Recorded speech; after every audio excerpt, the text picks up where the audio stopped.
ಬಿಜೆಪಿಯ ಒಲವು ಸತ್ಯ, ಬಿಜೆಪಿಯ ಸಖ್ಯ ಸತ್ಯ. ಆದರೆ ಬಿಜೆಪಿಯಿಂದ ಮುಖ್ಯಮಂತ್ರಿ ಆಗುವಂತ ಒಂದು ಸಾಹಸ, ಪ್ರಯಾಸ, ಪ್ರಯತ್ನ ಅಂತೇನಿದೆಯಲ್ಲ, ಅದು ಗಗನ ಕುಸುಮವೇನೋ ಅನ್ನುವಂಥ ಪ್ರಶ್ನೆಯೂ ಕೂಡ ಸಹಜವಾಗಿಯೇ ಕಾಡ್ತದೆ. ಇಡೀ ಯೋಗಿ ಆದಿತ್ಯನಾಥ್ ಅವರ ಅದ್ಭುತವಾದಂಥ ಒಂದು ಸಂಘಟಿತ ಪ್ರಯತ್ನ ಮತ್ತು ಯಶಸ್ಸನ್ನ, ಆ ಸುವ್ಯವಸ್ಥತೆಯನ್ನ ಕಾಂಗ್ರೆಸ್ಸಿನ ಇಡೀದಾದ ವಿರೋಧದ ಮಧ್ಯೆಯೂ ಕೂಡ ಮುಕ್ತ ಕಂಠದಿಂದ ಶ್ಲಾಘಿಸಿದೆ. ಡಿಕೆಶಿ ಅವರನ್ನು ಕಳ್ಕೊಳ್ಳುವುದಷ್ಟು ಸುಲಭದ ಮಾತಲ್ಲ. ಆದರೆ ಡಿಕೆಶಿ ಅವರು, ನೀವು ಒಮ್ಮೆ ಸಿದ್ದರಾಮಯ್ಯನವರ ಬಣಕ್ಕೆ ಬೆಲೆ ಕೊಟ್ಟು ನನಗೆ ಈಗಲೂ ನೀವು ಮಗುವಿಗೆ ಬಾಳೆಹಣ್ಣು ತೋರಿಸಿದಾಗೆ ನನಗೆ ಮೋಸ ಮಾಡ್ತೀರಿ ಅಂತಾದರೆ, ನನಗೆ ಆಪ್ಷನ್ ನಂಬರ್ 2 ಇದೆ, ನನಗೆ ದಾರಿ ಇನ್ನೊಂದು ಬಾಕಿ ಇದೆ. ಡಿ ಕೆ ಶಿವಕುಮಾರ್ ಎಂಥದ್ದೇ ದಾಳವನ್ನು ಉರುಳಿಸಿದ್ರು ಅದಕ್ಕೆ ಪ್ರತಿತಂತ್ರ ಮಾಡುವಂಥ ಕೆಲಸದಲ್ಲಿ ಸಿದ್ದರಾಮಯ್ಯನವರು ಬಹಳ ನಿಸ್ಸೀಮರು, ಕೈಕಟ್ಟಿ ಕೂತ್ಕೊಳ್ಳುವುದಿಲ್ಲ ಅನ್ನೋದು ಪಕ್ಕಾ ಆಗಿದೆ. ಅವರನ್ನು ಕೆಪಿಸಿಸಿ ಅಧ್ಯಕ್ಷರಾಗಿ ಅವರು ಈ ರೀತಿಯ ಹಿಂದುತ್ವವಾದದ ಪ್ರತಿಪಾದನೆಯ ಮಾಡುವುದನ್ನು ಗಮನಿಸಿದರೆ ಕಾಂಗ್ರೆಸ್ಸಿಗೆ ಕರ್ನಾಟಕದಲ್ಲಿ ಉಳಿಗಾಲ ಎಲ್ಲಿದೆ ಅನ್ನುವಂಥ ಪ್ರಶ್ನೆಯನ್ನ ಇದೇ ಸಿದ್ದು ಬಣ ಒಡ್ಡಿದೆ.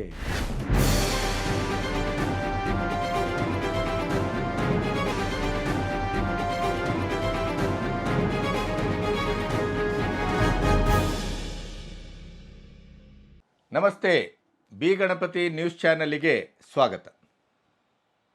ಕೊನೆಗೂ ಡಿ ಕೆ ಶಿವಕುಮಾರ್ ಅವರು ಮುಖ್ಯಮಂತ್ರಿ ಪದವಿಗೆ ಏರುವ ಈ ಸರ್ಕಸ್ಸು ಎಲ್ಲಿಯವರೆಗೆ ಬಂದು ನಿಂತಿದೆ ಅನ್ನುವಂಥ ಪ್ರಶ್ನೆ ಪ್ರಾಯಶಃ ನಿಮ್ಮನ್ನು ನಮ್ಮನ್ನು ಏಕಕಾಲದಲ್ಲಿ ಕಾಡ್ತಾ ಇದೆ ಅಂತ ನಾನು ಅಂದ್ಕೊಳ್ತೇನೆ.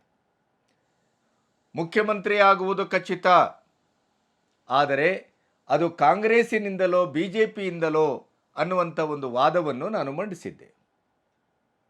ಆದರೆ ಪಕ್ಷಾಂತರ ಕಾಯಿದೆ, ಅದರ ಪ್ರಕಾರ ಈಗಿರುವ ಒಟ್ಟು ಸಂಖ್ಯೆಗಳು, ಅದನ್ನು ಮೀರಿ ಹೋಗಬೇಕಾದ್ರೆ 90 ಶಾಸಕರಿಗಿಂತ ಹೆಚ್ಚು ಶಾಸಕರನ್ನು ಬಗಲಲ್ಲಿಟ್ಟುಕೊಂಡು ಬಿ ಜೆ ಪಿಗೆ ಬರಬೇಕಾದಂಥ ಒಂದು ಮಹಾ ಪ್ರಯಾಸ. ಅದಲ್ಲದೇ ಇದ್ದರೆ 40ರಿಂದ 50 ಶಾಸಕರನ್ನು ರಾಜೀನಾಮೆ ಕೊಡಿಸಿ ಆಮೇಲೆ ಅವರನ್ನು ಮತ್ತೆ ಮರು ಆಯ್ಕೆ ಮಾಡಿಕೊಂಡು ಬರುವಂಥ ಒಂದು ಬಹಳ ದೊಡ್ಡ ಸವಾಲು.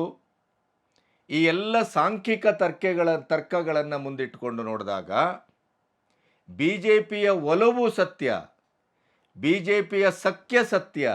ಆದರೆ ಬಿ ಜೆ ಪಿಯಿಂದ ಮುಖ್ಯಮಂತ್ರಿ ಆಗುವಂಥ ಒಂದು ಸಾಹಸ, ಪ್ರಯಾಸ, ಪ್ರಯತ್ನ ಅಂತೇನಿದೆಯಲ್ಲ, ಅದು ಗಗನ ಕುಸುಮವೇನೋ ಅನ್ನುವಂಥ ಪ್ರಶ್ನೆಯೂ ಕೂಡ ಸಹಜವಾಗಿಯೇ ಕಾಡಿದೆ.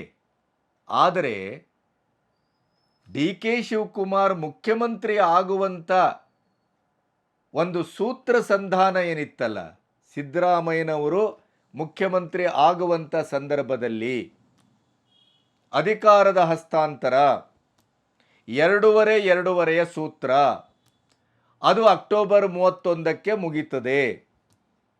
ಈ ಹೊತ್ತಿನಲ್ಲಿ ಕಳೆದ 2 ತಿಂಗಳಿನಿಂದ ಸಿದ್ದರಾಮಯ್ಯನವರ ಬಣದ ಒಟ್ಟು ಪ್ರಹಾರ ಅಂತೇನಿತ್ತಲ್ಲ, ಆತ್ಯಂತಿಕವಾದಂಥ ಪ್ರಹಾರ, ಚಾರಿತ್ರ್ಯವಧೆ, ಅವರ ಮನೆ, ಸೈಟು, ಬಂಗಲೆ ಯಾವುದನ್ನೂ ಬಿಡದೇನೆ ಎಲ್ಲವನ್ನೂ ಪಬ್ಲಿಕ್ಕಲ್ಲಿ ಚರ್ಚೆ ಮಾಡುವ ಮೂಲಕ ಒಬ್ಬ ಕೆಪಿಸಿಸಿ ಅಧ್ಯಕ್ಷ ಮತ್ತು ಉಪಮುಖ್ಯಮಂತ್ರಿಯ ಹುದ್ದೆ ಮತ್ತು ಅಧಿಕಾರಕ್ಕೇ ಸವಾಲೊಡ್ಡುವಂಥ, ಸವಾಲೆಸೆಯುವಂಥ, ಕಪ್ಪು ಬಳಿಯುವಂಥ, ಮುಜುಗರ ತರುವಂಥ ಕೆಲಸ ನಿರಂತರವಾಗಿ ನಡೀತು. ಆದರೆ ಎಲ್ಲಿಯೂ ಡಿ ಕೆ ಶಿವಕುಮಾರ್ ಅವರು ಪಬ್ಲಿಕ್ಕಲ್ಲಿ ಇದನ್ನು ಪ್ರಸ್ತಾಪಿಸಲಿಲ್ಲ, ಪ್ರತಿಕ್ರಿಯಿಸಲಿಲ್ಲ, ಉತ್ತರವನ್ನೂ ಕೊಟ್ಟಿಲ್ಲ. ಮಾಧ್ಯಮದ ಎದುರು ಮಾತಾಡುವ ಮಾತುಗಳಿಗೆ ನಾನು ಬದ್ಧನೂ ಅಲ್ಲ ಮತ್ತು ಅದಕ್ಕೆ ಉತ್ತರದಾಯಿತ್ವವನ್ನು ನಾನು ಹೊರುವುದಿಲ್ಲ, ಉತ್ತರಿಸುವುದಿಲ್ಲ. ನನ್ನ ಹತ್ರ ಬಂದು ನೇರವಾಗಿ ಮಾತಾಡಬೇಕು ಅನ್ನುವಂಥ ಮಾತನ್ನು ಆಡ್ತಾ ಬಂದರು. ಮೊನ್ನೆಯೂ ಅದನ್ನೇ ಹೇಳಿದರು ರಾಜಣ್ಣನವ್ರ ಬಗ್ಗೆ. ಆದರೆ ಇದು ಎಲ್ಲೋ ಒಂದು ಕಡೆ ಹಳಿ ತಪ್ತಾ ಇದೆ ಅಂತ ಗೊತ್ತಾದಾಗ ಕುಂಭಮೇಳಕ್ಕೆ ಹೋಗಿ ಕುಟುಂಬ ಸಮೇತ ಸ್ನಾನ ಮಾಡುವ ಮೂಲಕ ಅವರು ತನ್ನ ವರಸೆಯನ್ನು ಬದಲಾಯಿಸಿದರು. ಅದು ಎಷ್ಟರ ಮಟ್ಟಿಗೆ ಅಂತಂದರೆ ಲಾಗಾಯತಿನಿಂದ ಕಾದುಕೊಂಡು ಬಂದಂಥ ಕಾಂಗ್ರೆಸ್ಸಿನ ಸೈದ್ಧಾಂತಿಕವಾದ ನೆಲೆಗೆನೆ ಅವರು ಬೆಂಕಿ ಹಚ್ಚುವ ಮತ್ತು ಅದನ್ನು ಕದಡುವ ಮಹಾ ದುಸ್ಸಾಹಸಕ್ಕೆ ಕೈ ಹಾಕಿದರು. ಕೊಣಜಲಗೂಡಿಗೆ ಕೈ ಹಾಕಿದರು. ಅದರಲ್ಲಿ ಭಾಗಶಃ ಯಶಸ್ವಿನೂ ಆದರು ಅಂತಲೂ ಅನಿಸ್ತಾ ಇದೆ ನಮಗೆ. ಈಗ ಮೊನ್ನೆ ದೆಹಲಿಯ ಭೇಟಿಯ ನಂತರ ಅವರು ಬಹಳ ಖಡಕ್ಕಾಗಿ ಸದ್ಗುರು ಅವರ ವೇದಿಕೆಯಲ್ಲಿ ಅಮಿತ್ ಶಾ ಅವರೊಟ್ಟಿಗೆ ಕಾಣಿಸ್ಕೊಂಡ್ರು. ಹಿಂದುತ್ವದ ಬಗ್ಗೆ ಮಾತಾಡಿದರು. ಹಿಂದುವಾಗಿ ಹುಟ್ಟಿದ್ದೇನೆ, ಹಿಂದುವಾಗಿ ಸಾಯ್ತೇನೆ ಅಂತಂದರು. ನಮ್ಮ ಸಂಸ್ಕೃತಿಯನ್ನು ಉಳಿಸ್ಕೊಳ್ಬೇಕಾದ್ದು ನಮ್ಮ ಆದ್ಯ ಕರ್ತವ್ಯ ಅಂತಂದರು. ಇಡೀ ಯೋಗಿ ಆದಿತ್ಯನಾಥ್ ಅವರ ಅದ್ಭುತವಾದಂಥ ಒಂದು ಸಂಘಟಿತ ಪ್ರಯತ್ನ ಮತ್ತು ಯಶಸ್ಸನ್ನು, ಆ ಸುವ್ಯವಸ್ಥತೆಯನ್ನು ಕಾಂಗ್ರೆಸ್ಸಿನ ಇಡೀದಾದ ವಿರೋಧದ ಮಧ್ಯೆಯೂ ಕೂಡ ಮುಕ್ತ ಕಂಠದಿಂದ ಶ್ಲಾಘಿಸಿದರು. ಈ ಎಲ್ಲ ಬೆಳವಣಿಗೆಗಳ ಮೂಲಕ ಕೆ.ಸಿ. ವೇಣುಗೋಪಾಲ್ ಅವರು ರಾಹುಲ್ ಗಾಂಧಿಯ ಕಣ್ಣು, ಬಾಯಿ, ಮೂಗು, ಪಂಚೇಂದ್ರಿಯ ಅವರು ಅವರಿಗೆ ಸ್ಪಷ್ಟವಾಗಿ ಹೇಳಿದರು, ಅಕ್ಟೋಬರ್ 31ರ ಒಳಗಡೆ ಅಧಿಕಾರದ ಹಸ್ತಾಂತರಕ್ಕೆ ನನಗೆ ಸ್ಪಷ್ಟ ಸೂಚನೆ ಸಿಗಬೇಕು. ಅಲ್ಲಿಯವರೆಗೆ KPCC ಅಧ್ಯಕ್ಷ ಸ್ಥಾನದಿಂದ ಇಳಿಸುವುದಿಲ್ಲ ಅನ್ನುವಂಥ ನಿಮ್ಮ ಮಾತಿಗೆ ನಿಮ್ಮ ಬದ್ಧತೆ ಬೇಕು. ನನ್ನ ತೇಜೋವಧೆ ಮಾಡ್ತಾ ಇದ್ದಂಥವರನ್ನು ಸಂಪುಟದಿಂದ ಹೊರಗಡೆ ಹಾಕಬೇಕು. ಪಕ್ಷ ನಿಷ್ಠೆಗಾಗಿ ದುಡಿತಾ ಇರುವಂಥ ಹಿರಿಯರಿಗೆ ಅವಕಾಶ ಕಲ್ಪಿಸಿಕೊಡಬೇಕು. ಇದೇ ಸಿದ್ದುಬಣ ಇದೇ ರೀತಿಯಲ್ಲಿ ವರಸೆಯನ್ನು ಮಾತನ್ನು ನನ್ನ ತೇಜೋವಧೆಯನ್ನು ಮುಂದುವರಿಸಿದರೆ ನಮ್ಮ ಬಣದಿಂದಲೂ ಮಾತು ಆರಂಭ ಆದರೆ ತೊಂದರೆ ಆಗತ್ತೆ. ನೆನಪಿಡಿ, ನೀವು ಅಧಿಕಾರದ ಹಸ್ತಾಂತರಕ್ಕೆ ಒಪ್ಪಿಲ್ಲ ಅಂತಾದರೆ ರಾಜಸ್ಥಾನ, ಮಧ್ಯಪ್ರದೇಶ, ಛತ್ತೀಸ್ಗಢದಲ್ಲಿ ಏನಾಯಿತು, ಅಧಿಕಾರ ಹಸ್ತಾಂತರಕ್ಕೆ ಒಪ್ಪದೇ ಇದ್ದದರ ಪರಿಣಾಮ ಏನಾಯಿತು ಅನ್ನೋದನ್ನು ಕರ್ನಾಟಕದಲ್ಲೂ ಅನುಭವಿಸಬೇಕಾಗತ್ತೆ. ಕರ್ನಾಟಕ ರಾಜಕೀಯವಾಗಿ ಕಾಂಗ್ರೆಸ್ಸಿಗೆ ಇರುವಂಥ ಏಕೈಕ ನೆಲೆ, ಅಲ್ಲಿಯೂ ಕೂಡ ಕಳ್ಕೊಳ್ಳುವ ಪ್ರಶ್ನೆ ಎದುರಾಗತ್ತೆ ಅನ್ನುವಂಥ ಒಂದು ಸ್ಪಷ್ಟವಾದಂಥ ನಿಲುವು ಮತ್ತು ಸಂದೇಶವನ್ನು ವೇಣುಗೋಪಾಲ್ ಅವರಿಗೆ ಕೊಡುವ ಮೂಲಕ ತನ್ನ ಇಡೀದಾದಂಥ ಒಂದು ಮುಖ್ಯಮಂತ್ರಿ ಪದವಿಯ ಪ್ರಯಾಣದಲ್ಲಿ ಒಂದು ನಿರ್ದಿಷ್ಟತೆಯನ್ನು ತಂದರು ಅಂತ ನಾವು ಭಾವಿಸಿದೆವು. ಮತ್ತು ಇದು ಕಾಂಗ್ರೆಸ್ಸಿನಲ್ಲಿ DK ಶಿವಕುಮಾರ್ ಅವರ ಮಹತ್ವ, ಸಂಘಟನೆಯ ಚಾತುರ್ಯ, ಟ್ರಬಲ್ ಶೂಟರ್ ಆಗಿ ಅವರು ಮಾಡಿದಂಥ ಕೆಲಸ ಮತ್ತು ಸಂಪನ್ಮೂಲದ ಕ್ರೋಢೀಕರಣದ ವಿಚಾರದಲ್ಲಿ ಅವರು ಭವಿಷ್ಯ. DKಶಿ ಅವರನ್ನು ಕಳ್ಕೊಳ್ಳುವುದಷ್ಟು ಸುಲಭದ ಮಾತಲ್ಲ. ಆದರೆ DKಶಿ ಅವರು ನೀವು ಒಮ್ಮೆ ಸಿದ್ದರಾಮಯ್ಯನವರ ಬಣಕ್ಕೆ ಬೆಲೆ ಕೊಟ್ಟು ನನಗೆ ಈಗಲೂ ನೀವು ಮಗುವಿಗೆ ಬಾಳೆಹಣ್ಣು ತೋರಿಸಿದಾಗೆ ನನಗೆ ಮೋಸ ಮಾಡ್ತೀರಿ ಅಂತಾದರೆ ನನಗೆ ಆಪ್ಷನ್ ನಂಬರ್ 2 ಇದೆ, ನನಗೆ ದಾರಿ ಇನ್ನೊಂದು ಬಾಕಿ ಇದೆ, ಅದನ್ನು ನಿಮಗೆ ಗಮನಕ್ಕೆ ತರ್ತಾ ಇದ್ದೇನೆ ಅನ್ನೋದನ್ನು ಕುಂಭಮೇಳ, ಹಿಂದುತ್ವ ಇತ್ಯಾದಿ ಇತ್ಯಾದಿ ಅವರು ಸೈದ್ಧಾಂತಿಕವಾಗಿಯೇ ಕಾಂಗ್ರೆಸ್ಸಿನ ಸಿದ್ಧಾಂತವನ್ನು ಮುರಿದು ಒಂದು ಕಟ್ಟರ್ ಹಿಂದುವಾದಿಯಾಗಿ ಇತ್ತೀಚೆಗೆ ಅವರು ಮಾತಾಡ್ತಾ ಇದ್ದಂಥ ವರಸೆಯನ್ನು ಇಟ್ಟುಕೊಂಡು ನೀವು ಊಹಿಸಬಹುದು ಅನ್ನುವಂಥ ಒಂದು ಚಿತ್ರಣವನ್ನು ಇಟ್ಟು ಬಂದರು. ಅಲ್ಲಿಗೆ ಇಡೀದಾಗಿ ಏನು ವಿಶ್ಲೇಷಣೆ ಆಯಿತು ಅಂತಂದರೆ,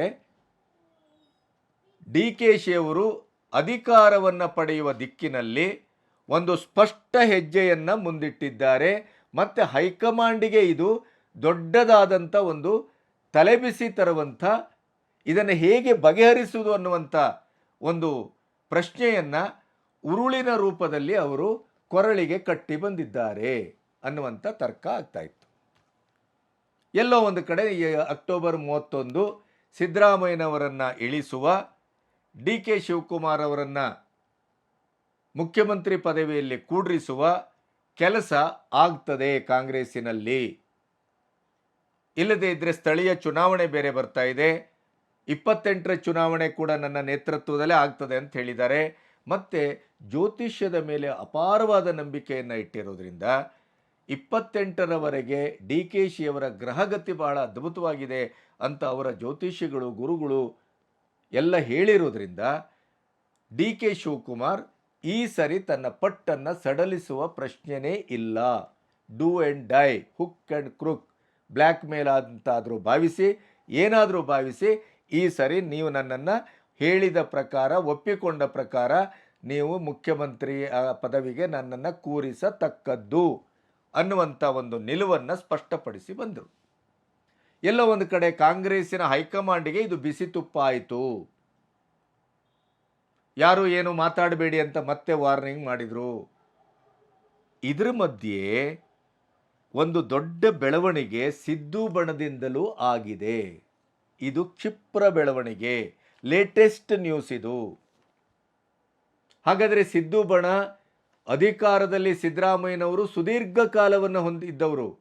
ಅಕ್ಟೋಬರ್ 31 ಮತ್ತು ಅದರ ಆಚೆ ಈಚೆ ಅವರು ಅಧಿಕಾರದಲ್ಲಿ ಮುಂದುವರೆದರೆ ಇಲ್ಲಿಯವರೆಗೆ ಅವರು ಆ ಸುದೀರ್ಘ ಅವಧಿಯ ಮೂಲಕ ದೇವರಾಜ ಅರಸು ಅವರ ಒಂದು ದಾಖಲೆಯನ್ನು ಮುರಿತಾರೆ.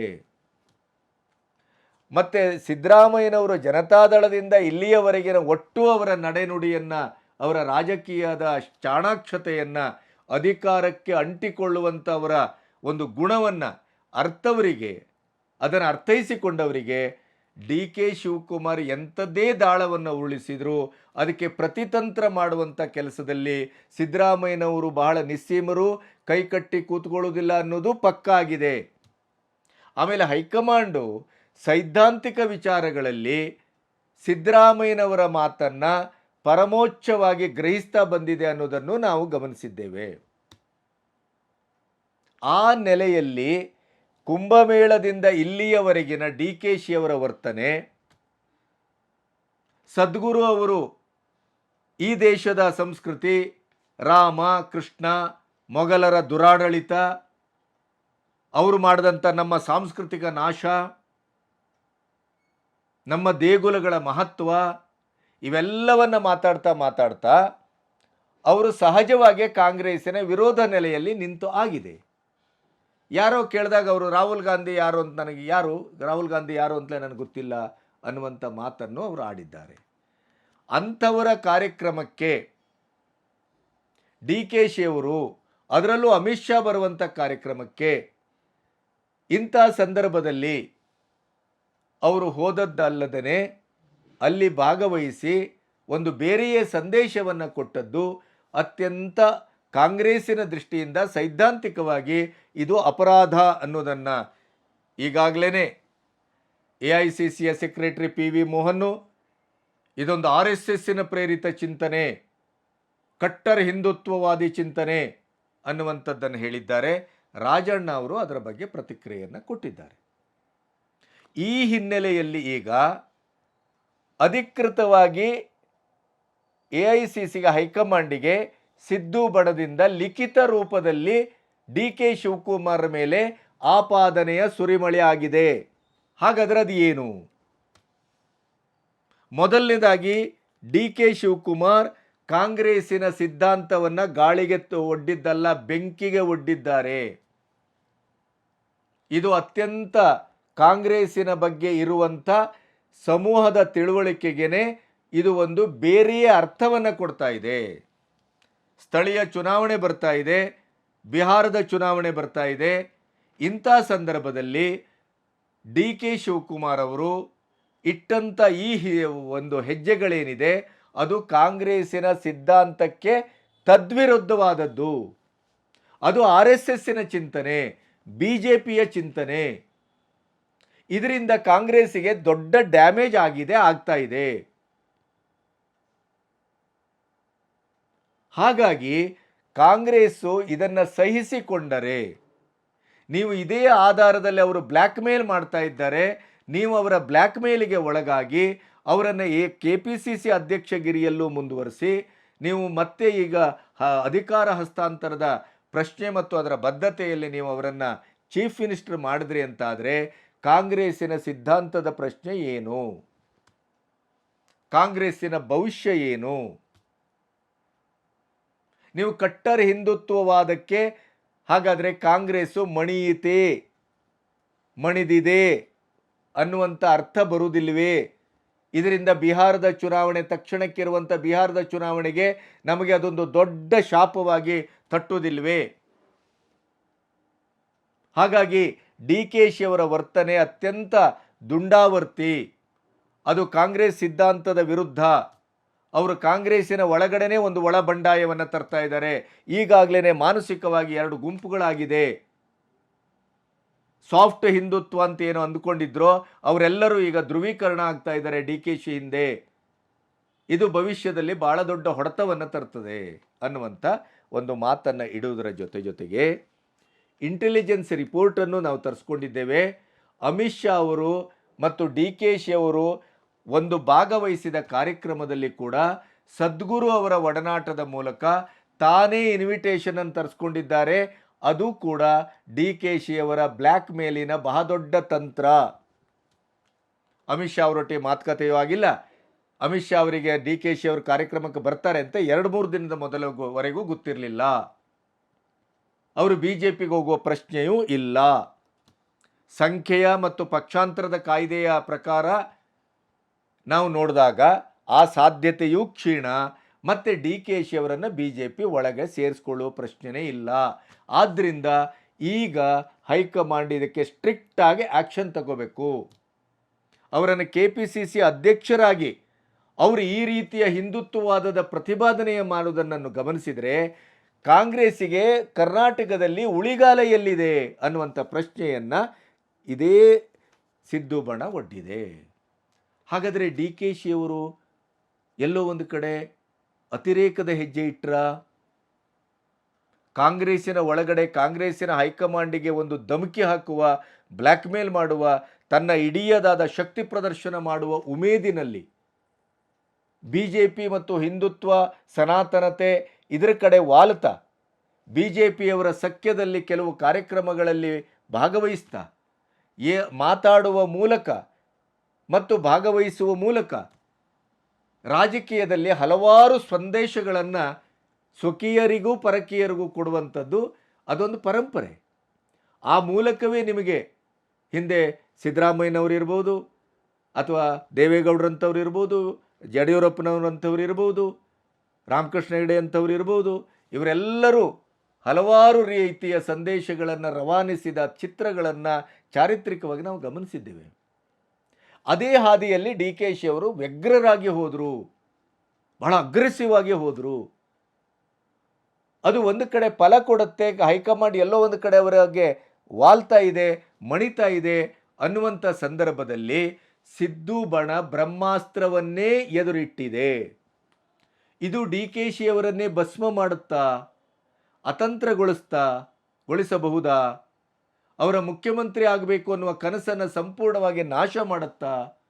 ಅಥವಾ ಈ ಡಿ ಕೆ ಶಿ ಅವರ ಸಂಘಟನಾ ಚಾತುರ್ಯ, ಅವರ ಮಹತ್ವ, ಅವರು ಬೇಕೇ ಬೇಕು ಕಾಂಗ್ರೆಸ್ಸಿಗೆ, ಅವರು ಇಲ್ಲದೇ ಇದ್ದರೆ ಕಷ್ಟ, ಸಿದ್ದರಾಮಯ್ಯನವರ ಅವಧಿ ಮುಗಿತಾ ಇದೆ, ಸಿದ್ದರಾಮಯ್ಯನವರು ವಾನಪ್ರಸ್ಥಕ್ಕೆ ಹೋಗಲಿಕ್ಕೆ ಸಿದ್ಧರಾಗಿದ್ದಾರೆ, ಇನ್ನವರ ಅಧಿಕಾರಕ್ಕೆ ಅಥವಾ ರಾಜಕೀಯದಲ್ಲಿ ಅವರಿಗೆ ಭವಿಷ್ಯ ಇಲ್ಲ, ಅವರಿಗೆ ಸಾಕಷ್ಟು ಅಧಿಕಾರ ಎಲ್ಲ ಸಿಕ್ಕಿ ಆಗಿದೆ, ಆದ್ದರಿಂದ ಡಿ ಕೆ ಶಿ ಅವರನ್ನೇ ಉಳಿಸ್ಕೋಬೇಕು ಅನ್ನುವಂಥ ಒಂದು ದೃಷ್ಟಿಗೆ ಏನಾದರೂ ಅದು ಮುಂದಾಗುತ್ತಾ?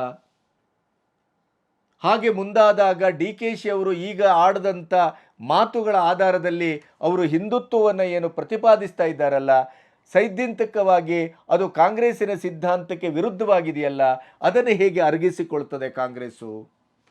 ಒಮ್ಮೆ ಡಿ ಕೆ ಶಿ ಮುಖ್ಯಮಂತ್ರಿ ಆದರೆ ಇದೇ ಹಿಂದುತ್ವದ ಪ್ರತಿಪಾದನೆಯನ್ನು ಅವರು ಮುಂದುವರಿಸ್ತಾರಾ? ಮುಂದುವರಿಸಿದರೆ ಕಾಂಗ್ರೆಸ್ಸಿನ ಸೈದ್ಧಾಂತಿಕ ಭವಿಷ್ಯ ಏನು? ಅದರಲ್ಲೂ ಖರ್ಗೆ ಅವರಿರ್ಬೋದು, ಅಥವಾ ವೇಣುಗೋಪಾಲ್ ಇರ್ಬೋದು, ಅಥವಾ ಯಾರೇ ರಾಹುಲ್ ಗಾಂಧಿ ಇರ್ಬೋದು, ಯಾರೂ ಕೂಡ ಈ ಸೈದ್ಧಾಂತಿಕ ಪ್ರಶ್ನೆ ಅಂತ ಬಂದಾಗ ಬಿ ಕೆ ಹರಿಪ್ರಸಾದ್ ಅವರು ಅವರು ರಾಜಿಯಾಗುವ ಪ್ರಶ್ನೆನೇ ಇಲ್ಲ ಅಂತ. ಅದರಲ್ಲೂ ಖರ್ಗೆ ಅವರಂತೂ ಸೈದ್ಧಾಂತಿಕ ವಿಚಾರ ಅಂತ ಬಂದಾಗ ಅವರ ಮಾಡುವ ಅಪಭ್ರಂಶದ ಮಾತುಗಳು, ಅವರು ಇಡುವ ಹೆಜ್ಜೆಗಳು, ಅವರ ಏನೇನು ಮಾಡ್ತಾರೆ, ಭೂತ ಬಂದಾಗೆ ವರ್ತಿಸ್ತಾರೆ ಅಂತ ನಿಮಗೆ ಗೊತ್ತಿದೆ. ಹೀಗಿರುವಾಗ ಸಿದ್ದು ಬಣ ಈಗ ಬಹಳ ಕರಾರುವಕ್ಕಾದಂಥ ಸೈದ್ಧಾಂತಿಕ ಪ್ರಶ್ನೆಗಳನ್ನು ಇಟ್ಟುಕೊಂಡು ಅವರು ಬ್ಲ್ಯಾಕ್ ಮೇಲ್ ಮಾಡ್ತಾ ಇದ್ದಾರೆ ಅನ್ನುವಂಥದ್ದನ್ನೇ ಮುಂದು ಮಾಡಿ ಈಗ ಏನು ಹೈಕಮಾಂಡಿಗೆ ಕೊಟ್ಟಂಥ ಏನು ರಿಪೋರ್ಟ್ ಇದೆ ಅದರ ಆಧಾರದಲ್ಲಿ ನೋಡುವುದಾದರೆ ಡಿ ಕೆ ಶಿ ಅವರು ತ್ರಿಶಂಕು ಸ್ವರ್ಗಕ್ಕೇನಾದರೂ ಬಂದು ನಿಂತ ಹಾಗೆ ಕಾಣುತ್ತಾ? ಬೂಮರಾಂಗ್ ಆಯ್ತಾ? ಅವರು ಉಳಿಸಿದ ದಾಳವೇ ಅವರಿಗೆ ಮರಳಿ ಬಂದು ಕಚ್ಚುವ ಹಂತಕ್ಕೆ ಬಂತ? ಅಥವಾ ಡಿ ಕೆ ಶಿಯವರ ಪ್ರಭಾವ, ಡಿ ಕೆ ಶಿಯವರ ವ್ಯಕ್ತಿತ್ವ, ಡಿ ಕೆ ಶಿಯವರ ಅನಿವಾರ್ಯತೆಯನ್ನು ಇಟ್ಟುಕೊಂಡು ಸಿದ್ದು ಬಣದ ಈ ಆರೋಪವನ್ನು ತಳ್ಳಿ ಹೈಕಮಾಂಡು ಡಿ ಕೆ ಶಿಯವರ ಪರವಾಗಿ ನಿಲ್ಲುತ್ತಾ ಅನ್ನುವ ಪ್ರಶ್ನೆ ಈಗ ಯಕ್ಷ ಪ್ರಶ್ನೆ.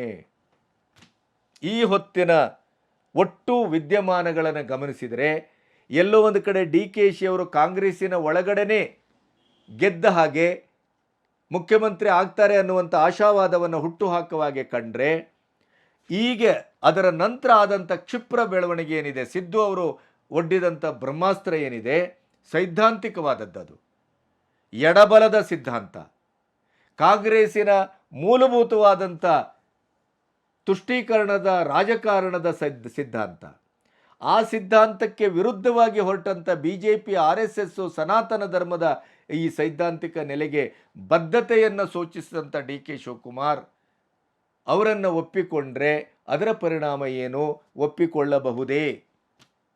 ಇದು ಈ ಹೊತ್ತಿನ ಪ್ರಶ್ನೆ. ಹಾಗಾಗಿ ಡಿ ಕೆ ಶಿಯವರು ಗೆಲ್ತಾರೋ ಸಿದ್ದು ಬಣ ಗೆಲ್ತದೋ? ಯಾಕೆಂದರೆ ಡಿ ಕೆ ಶಿಯವರು ಕೊನೆಗೂ ಕಾಂಗ್ರೆಸ್ಸಿನಲ್ಲಿ ನನಗೆ ಅನ್ಯಾಯ ಆಗ್ತಾ ಇದೆ, ನನ್ನನ್ನು ಮುಗಿಸುವ ಒಂದು ಸಾಮೂಹಿಕ ಪ್ರಯತ್ನ ನಡೀತಾ ಇದೆ, ನನಗೆ ಯಾವುದೇ ರೀತಿಯಲ್ಲೂ ಮುಖ್ಯಮಂತ್ರಿ ಆಗಲಿಕ್ಕೆ ಇವರು ಬಿಡುವುದಿಲ್ಲ ಅನ್ನುವಂಥ ಪ್ರಶ್ನೆ ಬಂದಾಗ ಬಿ ಜೆ ಪಿಗೆ ಹೋಗ್ತಾರೆ ಅಂತ ಆದರೂ ಅವ್ರಿಗಿರುವ ಆಪ್ಷನ್ ಅದು ಒಂದೇ, ಬಿ ಜೆ ಪಿಗೆ ಹೋಗಬೇಕು ಅವರು. ಆದರೆ ಆ ಹೋಗುವ ದಾರಿ ಎಷ್ಟು ದುರ್ಬಲವಾಗಿದೆ, ಎಷ್ಟು ಕಠಿಣವಾಗಿದೆ, ಎಷ್ಟು ಅದು ಸಾಹಸಯುಕ್ತವಾಗಿದೆ. ಪ್ರಜಾಪ್ರಭುತ್ವದ ಜನತಂತ್ರ ವ್ಯವಸ್ಥೆಯ ಈ ಪಕ್ಷಾಂತರ ಕಾಯ್ದೆಯನ್ನು ದೃಷ್ಟಿಯಲ್ಲಿಟ್ಟುಕೊಂಡು ನೋಡಿದಾಗ ಅಂಕಿ ಸಂಖ್ಯೆಗಳನ್ನು ಒದಗಿಸಿಕೊಳ್ಳುವುದು ಅಷ್ಟು ಸುಲಭದ ಮಾತಾ? ಬಿ ಜೆ ಪಿಯಲ್ಲಿ ಡಿ ಕೆ ಶಿಯವರನ್ನು ಅಷ್ಟು ಸುಲಭದಲ್ಲಿ ರತ್ನಗಂಬಳಿ ಹಾಕಿ ಸ್ವಾಗತಿಸ್ತಾರಾ? ಈ ಎಲ್ಲ ಪ್ರಶ್ನೆಗಳು ಮತ್ತೆ ಹುಟ್ಟುಕೊಂಡಿದೆ.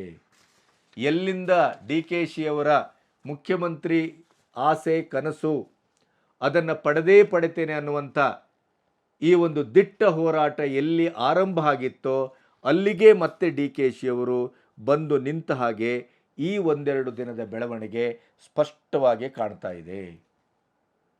ಹಾಗಾದರೆ ಮುಂದೇನು? ಈ ಪ್ರಶ್ನೆ ನಿಮ್ಮನ್ನಷ್ಟೇ ಅಲ್ಲ, ನಮ್ಮನ್ನು ಕಾಡ್ತಾ ಇದೆ. ನಮಸ್ತೆ.